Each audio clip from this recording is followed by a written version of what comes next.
So my name is Ken Mulligan, and I'm an adjunct professor at Arizona State University in Arizona, USA. And I teach technical entrepreneurship and strategic innovation in the engineering school, in the graduate program.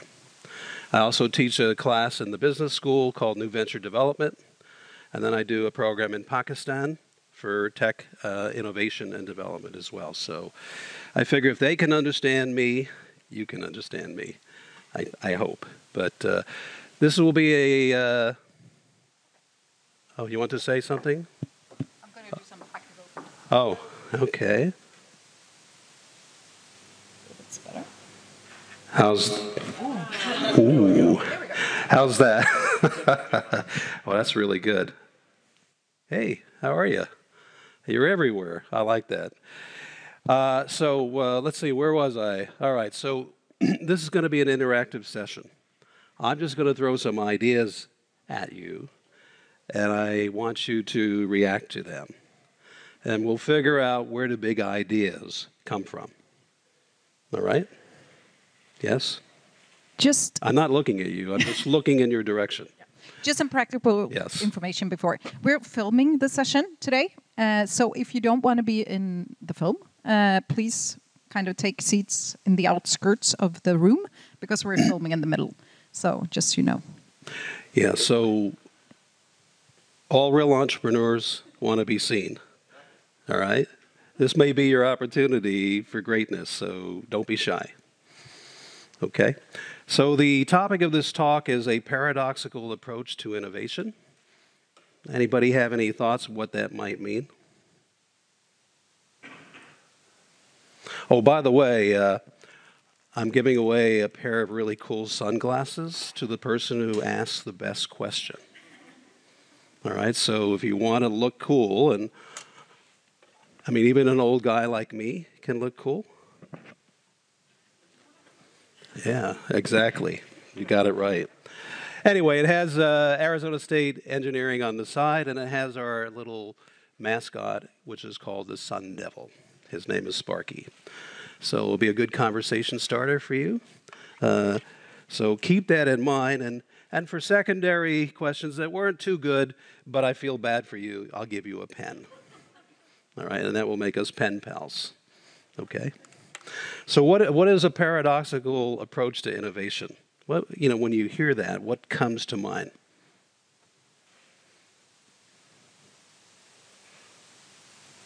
Anything? Conflicting interests? Okay. Could you tell me more? You want to make an innovation, most of the time you have to tackle something existing. Okay. That's okay. Good point. Good point. Any other thoughts around that? Is it conflict or is it something else? Perception? Okay. What does that mean? Innovation, so there are things that exist rather than change your perspective towards that. So maybe it's not the innovation coming out of an existing area or existing things, but how people perceive it. Yes. So I want you to come up here and give the workshop. Okay. No, that was very good. That's a good insight, because it really ties in with the first step in this process, which is called exploring adjacent possibilities. So let me actually move beyond this and just tell you a little bit about my university. We've been ranked #1 in innovation for 4 years in a row in the U.S., and according to our president, better than MIT and Stanford and Harvard. Now, I don't know what the real meaning of that is, but nonetheless, it's on our trains and our buses, so I assume it's true. Anyway, we're a public institution, 100,000 students, and we have over 20,000 students in our School of Engineering. So there's a lot going on. And we're implementing an entrepreneurial thinking initiative in across the entire spectrum of engineering. So from freshmen all the way up to the graduate level, every student will have an entrepreneurial component to their education. Not necessarily to be an entrepreneur, but to be entrepreneurial. You know the difference between the two? Entrepreneur and entrepreneurial. Well, what are you? Entrepreneurial or an entrepreneur? I guess I can be both. Okay, good answer. All right, so I was invited here by Peter Appel from the physics department. And you're probably wondering, well, what does physics have to do with entrepreneurship? And you know what? I was wondering the same thing. But after talking with Peter, I discovered that there's a connecting point, right? And the connecting point is innovation, right? How do you be more innovative, and how does that innovation show up in society? How does it show up in the hands of people who can benefit from the innovation? And the physics department is looking at how their talent and capability can be turned into something useful. And usually in entrepreneurship, that's a product or a service. So they're thinking ahead, and we're going to think ahead too. So it turns out that companies that are more innovative tend to be more successful. All right, so how can you be more innovative as an individual? How can you be more innovative as a company? We're going to talk about that. Anybody know who Richard Feynman is? Well, there may be. Yes, you do. Who was Richard Feynman? He was a physicist. Now, why is a physicist in this presentation? Because the physics department invited me. And I had to have one piece of, no, it's actually, Peter and I had a conversation around innovation. And what he asked was, is there a way to innovate in science and still be in the box? All right, so that was the question. And then I came across this quote from Feynman, who won the Nobel Prize in Physics in 1965 for his work in quantum electrodynamics. Don't ask me what it is. I don't know what it is, but it sounds really cool. In any event, he said, science is imagination in a straitjacket. Science is imagination in a straitjacket. What do you suppose he meant when he said that? Okay, I'll look over here. What do you suppose? What do you,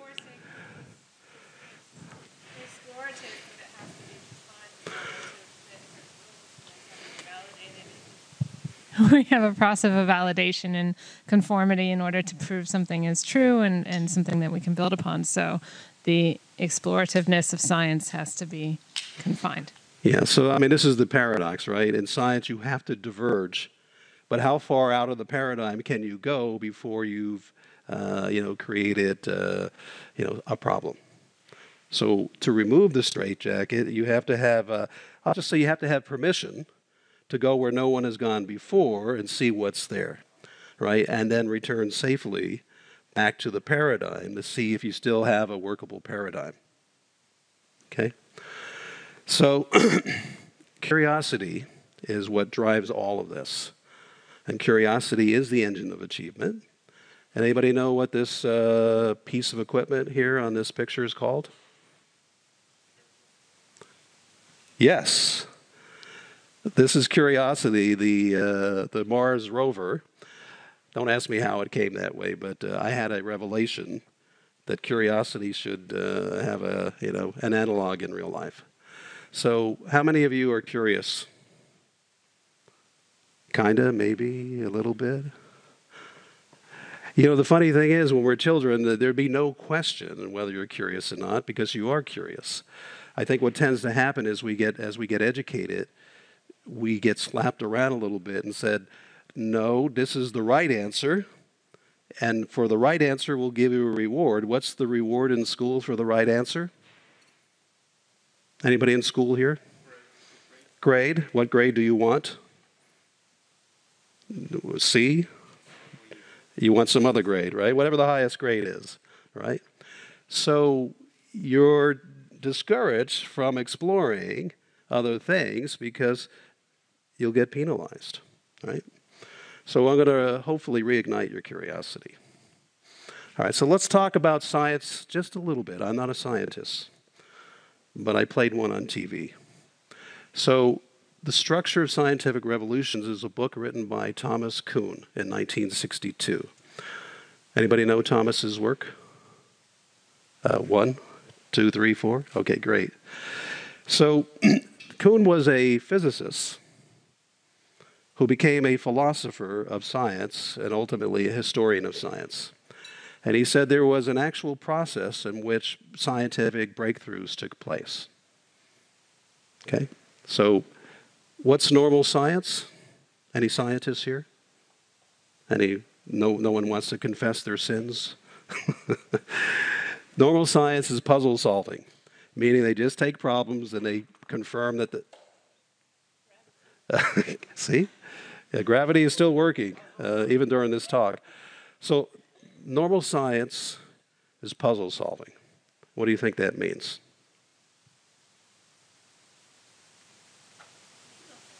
Traditional thinking? It's confirming the paradigm.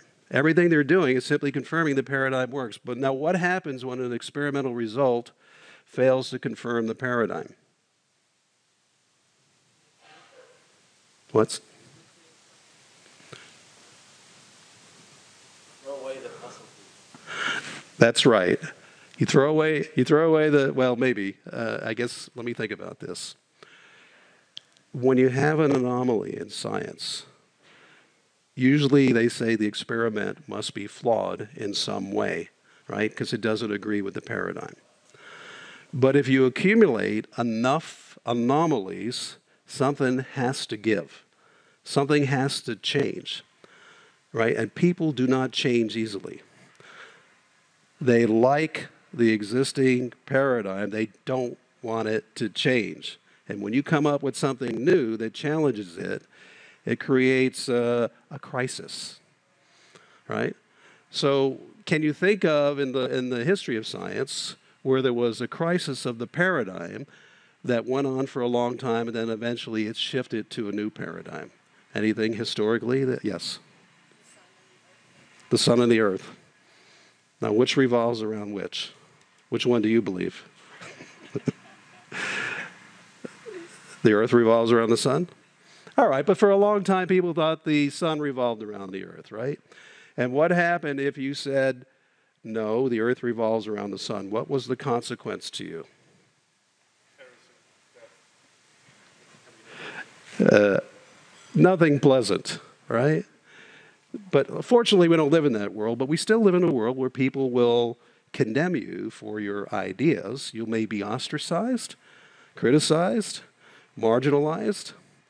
So it's not easy going out of the box to look at different things and come back with something new, right? Because there is a penalty, right? Unless you find something, in which case then you have to convince people that you actually have something worthy of further investigation. So this is the cycle that Kuhn claims is what creates scientific revolution. The problem is most of us are just doing the puzzle solving piece. We're simply confirming what we already know or different aspects of it. Right? So where does big ideas come from then if we're restricted? Well, that's what we're going to explore. All right. So we're going to take the metaboxical leap. Anybody know what a metabox is? I made it up, so you probably don't know. But the metaboxical leap is the leap outside the box. And what is the box? Everybody familiar with the model of thinking outside the box? Anybody here not familiar with that as a kind of a model of thinking? All right, all of us have a box. Individually, collectively, institutionally, department-wise, culturally, language-wise, wherever we grew up, right? And going outside the box sometimes can be good, but most of the time we're encouraged to stay inside it because it's what? Safe. What? Known. We like the known, don't we? See, I like the unknown. Not only do I like the unknown, I like the unknown unknowns. for me, the mystery is more interesting than the known. Right? The known's already established. It doesn't mean that it doesn't have value. Of course, it has tremendous value. And what's in the box has tremendous value too. But where do new things come from? Do they come from inside the box or outside the box? So do we have any end-of-the-box thinkers here? You think you're both? Yeah.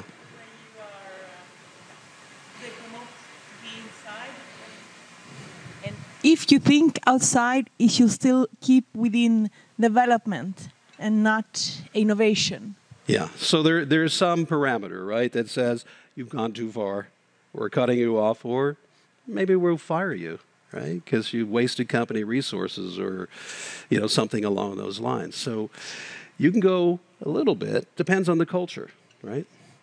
So just by a show of hands, who thinks the big ideas come from inside the box? Yes? And who thinks the big ideas come from outside the box? All right, so there's no real right answer here, but historically, most of the really breakthrough ideas have come from enormous divergence from the status quo, which in this case, I'll call it the box. Well, the box is neither good nor bad. It's just what is, okay? So what's at the core of innovation? It's the formation of patterns and the exploitation of patterns.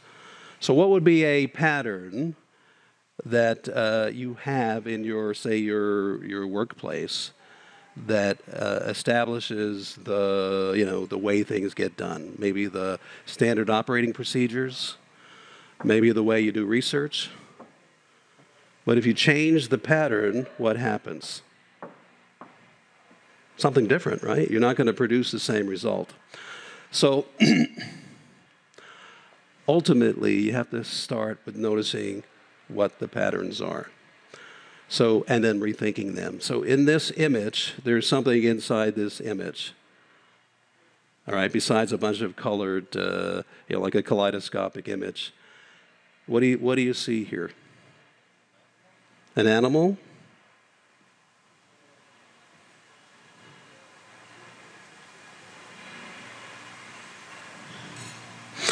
It kind of helps if you blink your eyes. It shifts your perspective. Tiger? All right, anybody else see anything? Bird? All right. Two people, okay. To be honest with you, I don't really know what's in this picture. I only know what I see. And from the answers that I'm hearing, you know, it just shows that we all have different perspectives. And from that perspective, determines what we see. All right, now maybe the artist had something embedded in there. When I think when I sourced this picture, that was the case. But it didn't tell me what that image might be. Okay? But it is about noticing. That's step number one. All right? So thinking out of the box, it truly is pattern disruption. Right? And you only have to change one or two elements to change the entire way that it operates. Okay? Can you think of any patterns that you have changed in your own life that have altered the course of your destiny or your research? Yes, no? So I think if you look at ideas as just patterns of thought, and you look at the structure of those thoughts in that way, you can innovate much more easily by simply disrupting the pattern. Now, sometimes it's just going to be experimental. You just say, what if we change this? Let's see what happens. But some of it can be intentional as well, depending on what knowledge and intention is behind it. So, just to be clear, what thinking outside the box is, all right? It's letting go of unsuccessful, excuse me, hold on a second here, okay. By the way, I've never given this presentation before. I mean, I've given everything here, but never in this particular form, so. All right, so metaboxical thinking, right, is the overarching method that I'm describing here for thinking outside the box, and it's based on lateral thinking. Is that a term you're familiar with? Lateral? You know what vertical thinking is? Vertical? All right. Vertical thinking is what you traditionally do to solve problems. It's convergent thinking. And lateral thinking is divergent thinking. And that's where all the interesting stuff is in the divergent space. So that's what we're going to be doing, is diverging. So what's in your box? Right? What's in your box? So think about that. Some of it is personal, about you, about your family, about your culture. Some of it is about your work, about what's permissible, about what you do. But understanding what's in your box is essential to understanding how you can innovate, either at a personal level or a corporate level. Okay? I'm still waiting to give this pen away. Help me out here. I don't want to carry those back. They'll probably charge me a tariff when I get back to the U.S. here. All right, so what's outside your box?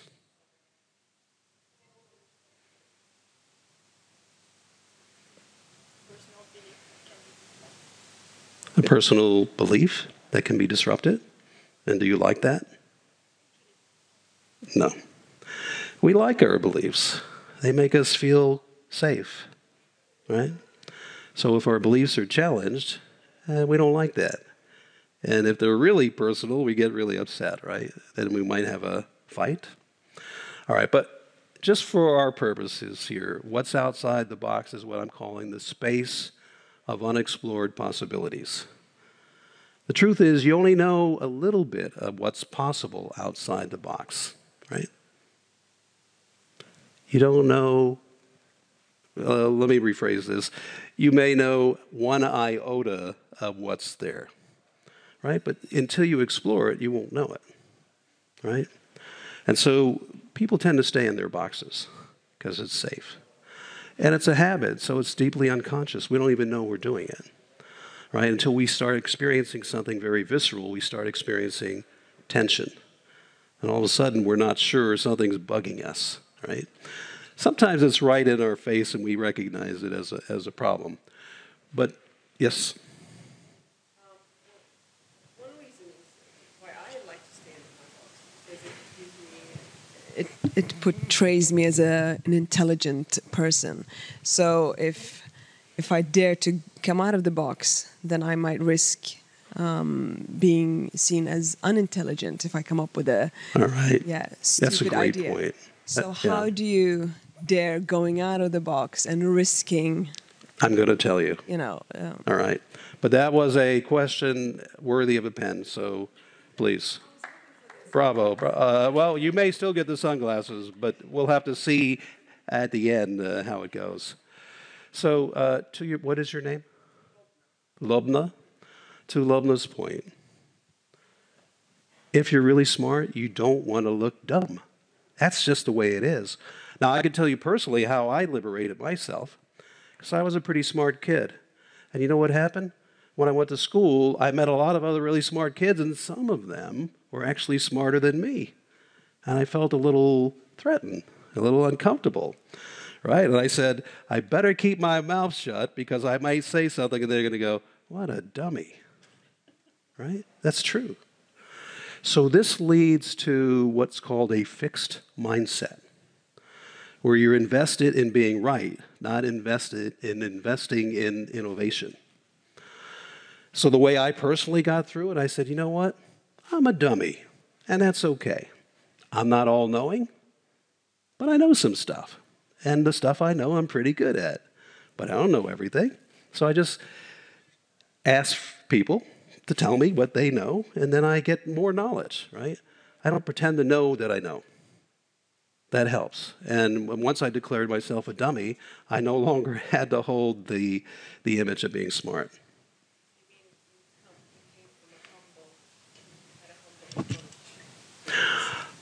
Yeah.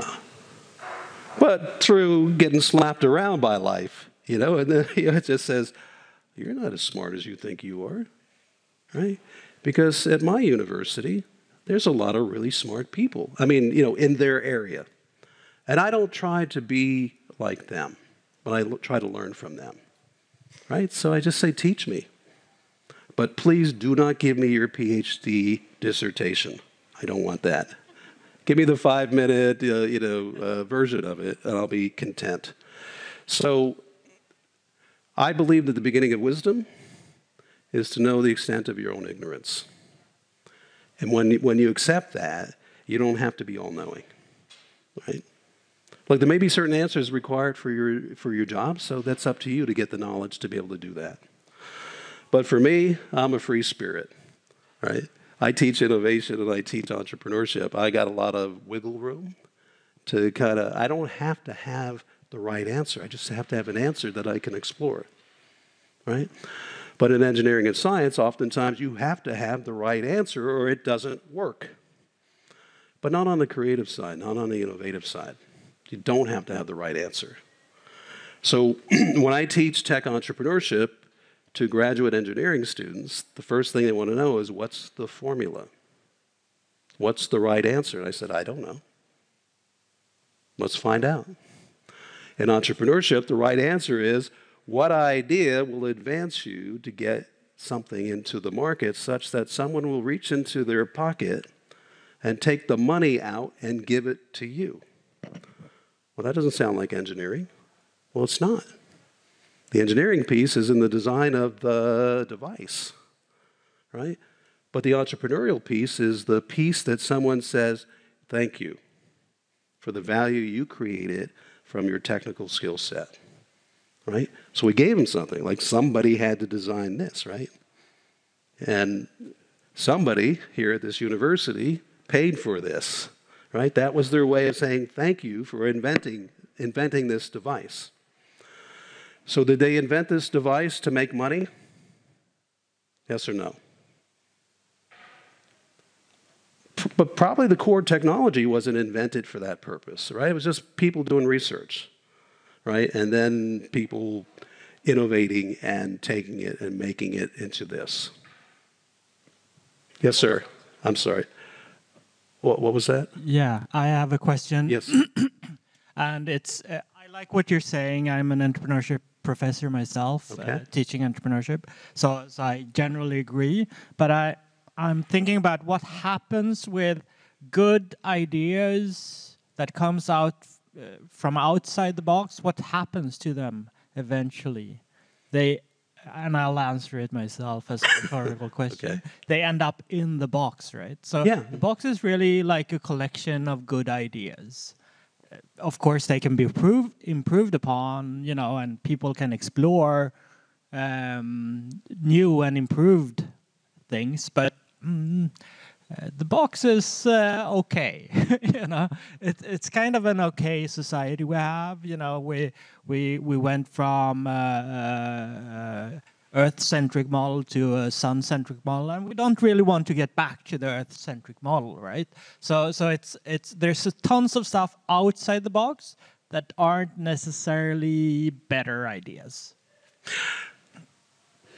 Yes. All right. So here's the point. That's why it's a paradox. There are good ideas in the box. There are good ideas out of the box. But you cannot know where the good ideas out of the box are until you go out of the box. That's the dilemma. And we have systems, rules that preclude us from going out of the box. That in general, right? It just says, no, we don't do that here. That's not the way it's done. Now, you may get permission. Depends on the culture, right? But that's a great point. And I think you have earned one of the most valuable things I can give you. We're now pen pals. Thank you. All right, so let's move on. What's outside the space of unexplored possibilities? Oh, yes, sir. I had a more definition question. Yeah. It seems that you are equating innovation to ideas and to products and services that are being used.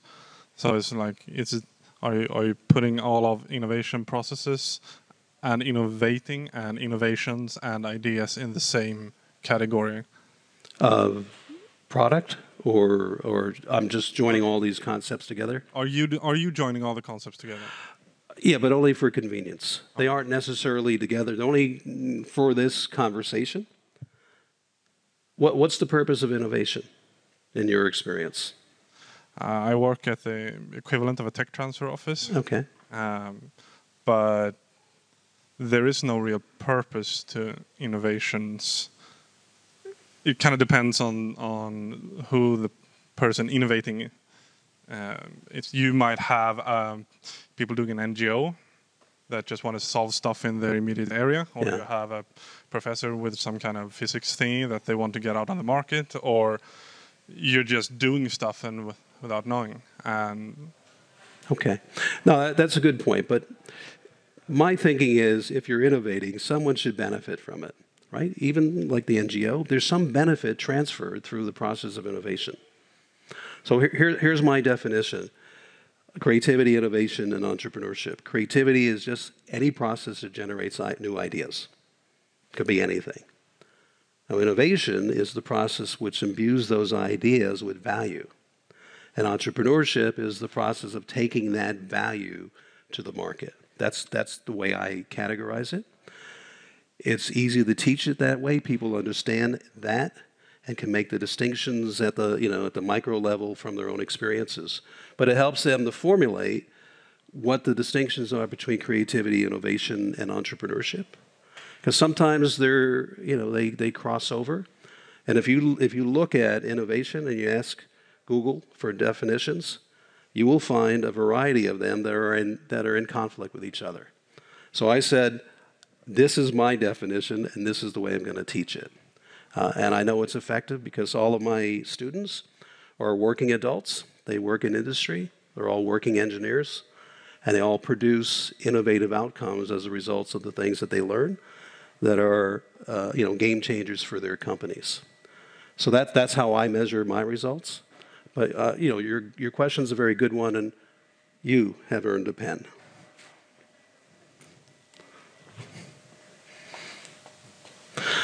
Okay, so outside the space of unexplored possibilities is what?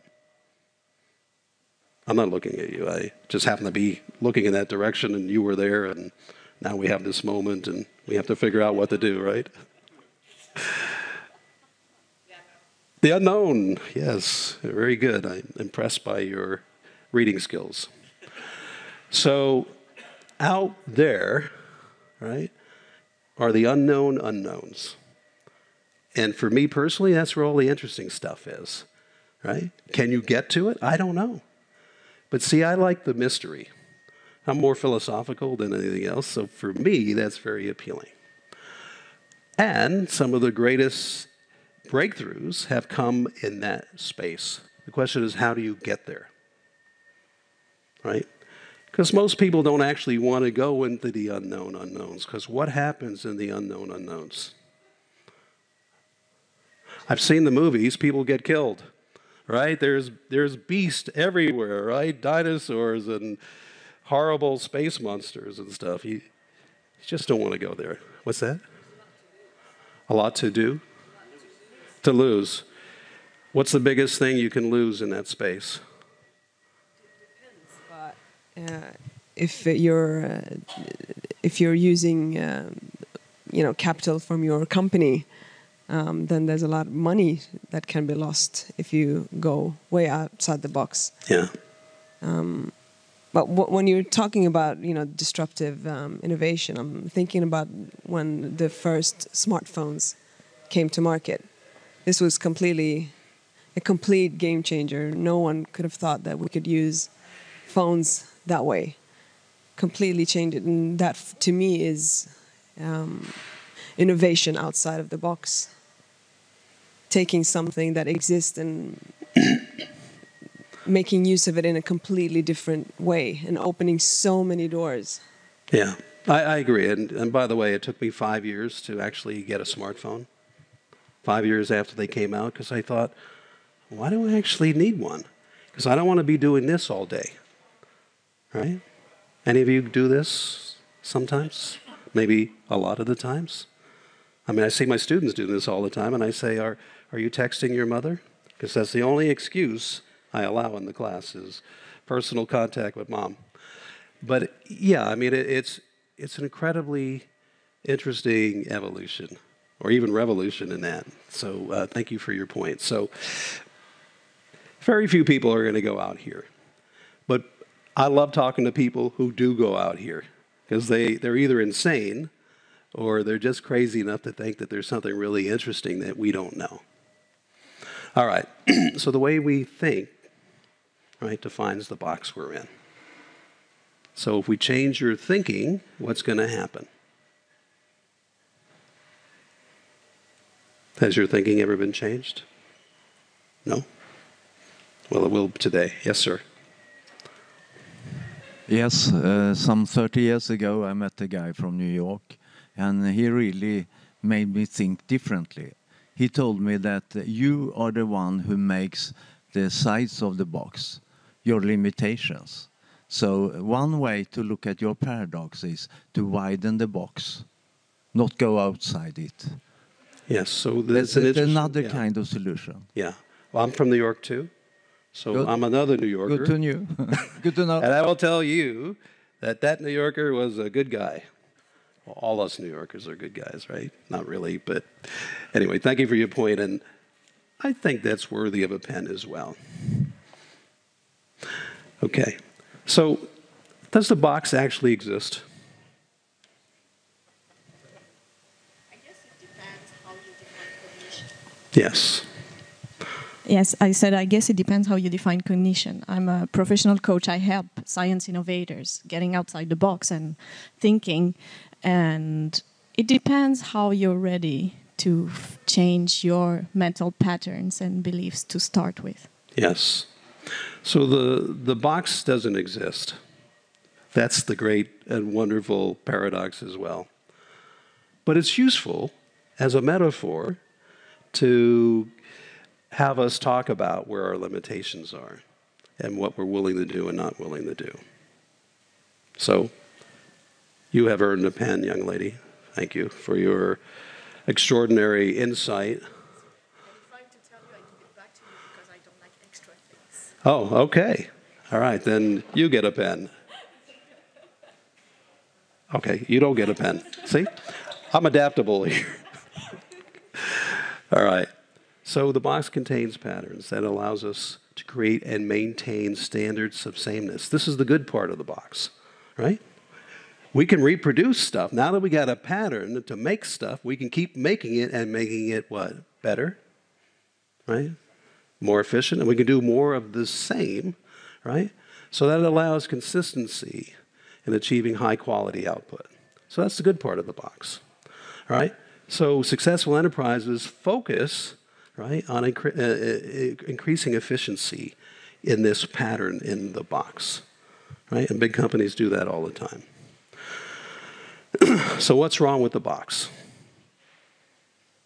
They got something good. Well, what's not good about the box?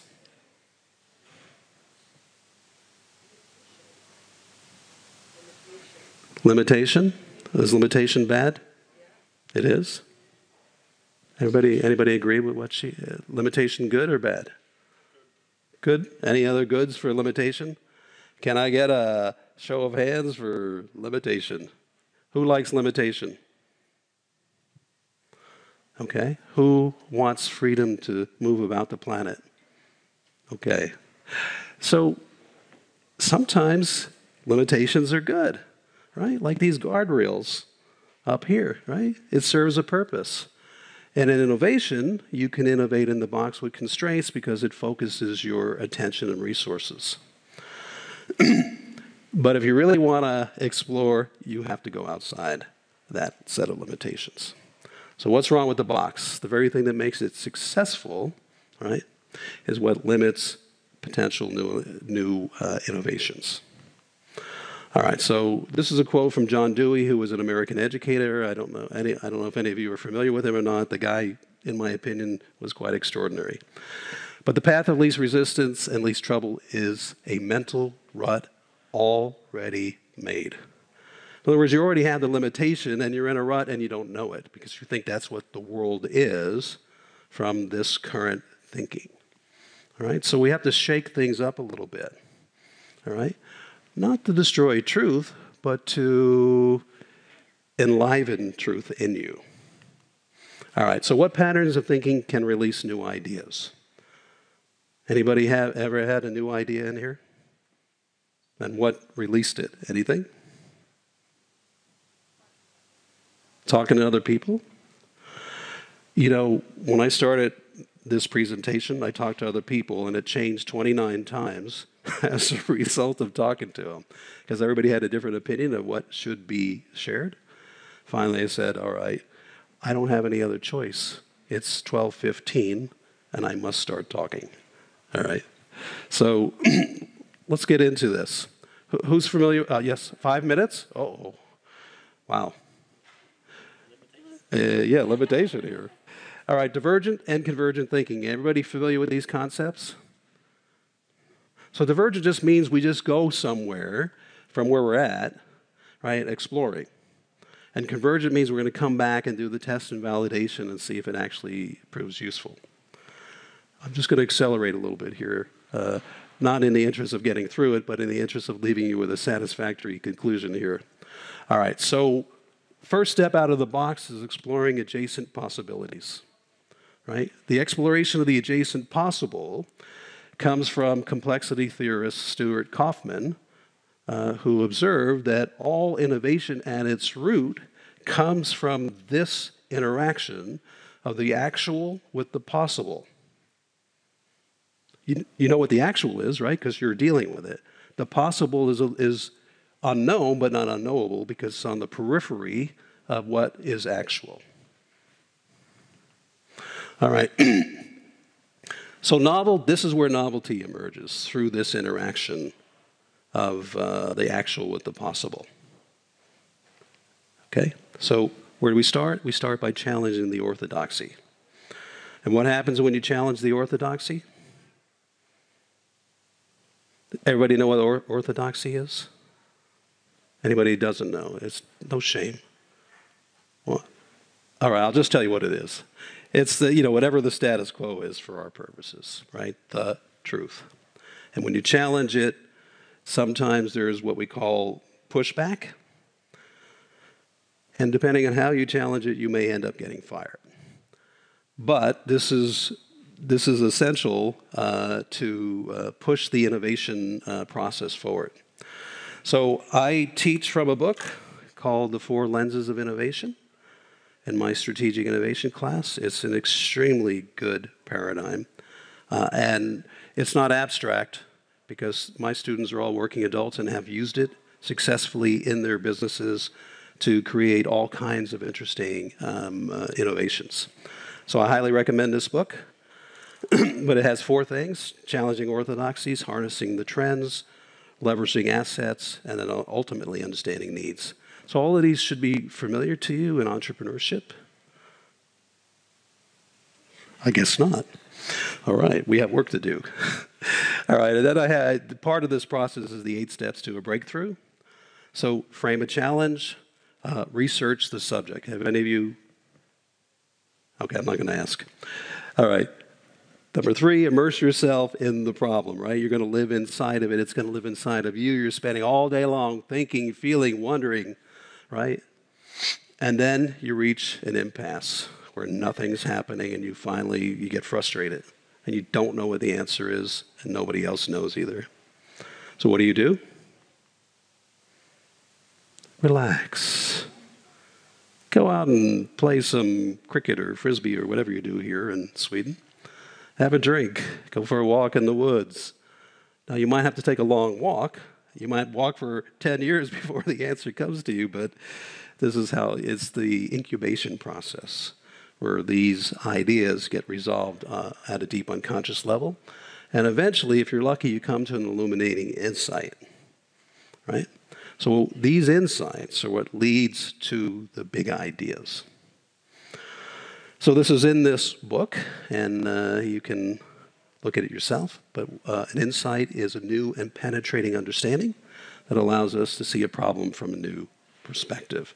But the insight is what feeds the idea development through a long chain of associations till eventually that insight becomes the big idea. So once the big idea is realized, what do you have to do? Test and validate. Okay? Otherwise, it's just a nice story. All right. So who's familiar with the concept of functional fixedness? Anybody ever heard that term? Well, let's just do a quick, because we're running out of time here, but what is this thing? A toothbrush, right? Is there any other way to clean your teeth besides this design? Yeah. You know, there's electric toothbrushes. There's all kinds of toothbrushes, right? But can this toothbrush be used in for any other purpose? Like what? What have you used it for? Because yeah, perfect.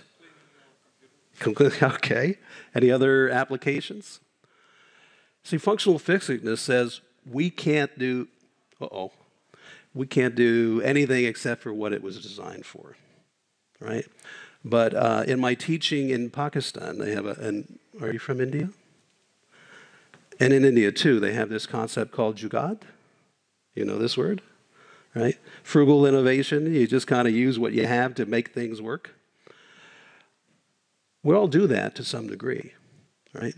But we also get mesmerized by, well, this is what it's used for, and because of our circumstances, we don't see other possibilities.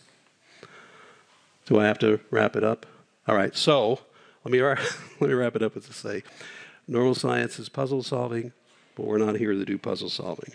We're here to go into the space of unexplored possibilities, and if we're lucky, into the great unknown. Thank you very much. Thank you.